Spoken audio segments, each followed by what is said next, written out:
Dating gawin mga kaubayan, ako po'y magpapakain ng aking mga alaga. At ito nga sumasalubong na itong dalawa kong makukulit na aso. Na tuwing umaga ay sinasalubong ako at ito si Gansoy ko, sigaw ng sigaw. Nandoon, naghanap siguro ng pagkain niya. Gansoy, ano ka na dito? Ayun na po sila. Hindi sila napakain kahapon. Kaya eto, papakainin ko po sila.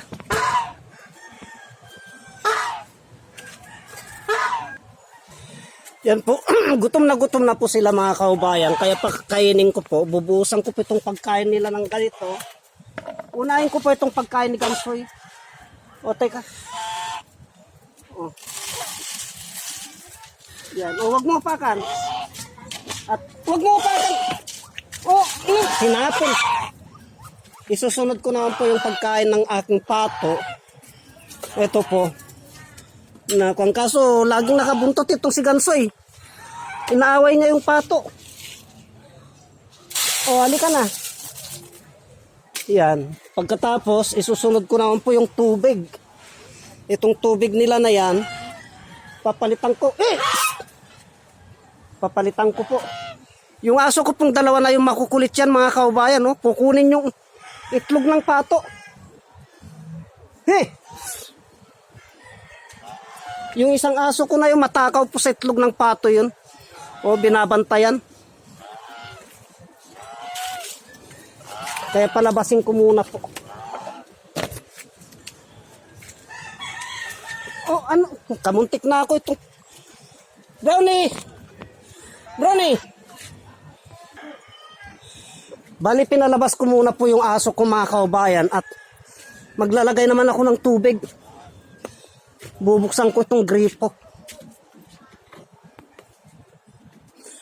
Ito po. Yan po ang aking gripo. Hinigpitan ko po yung kasi itong Gansoy ko na ito ay pinapakialaman niya po. Ito, pupunuin ko lang to. Yan, puno na at ililipat ko naman po doon sa kabila.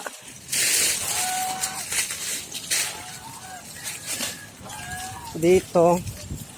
Papalitan ko muna po yung tubig nito mga kaubayan kasi marumi na.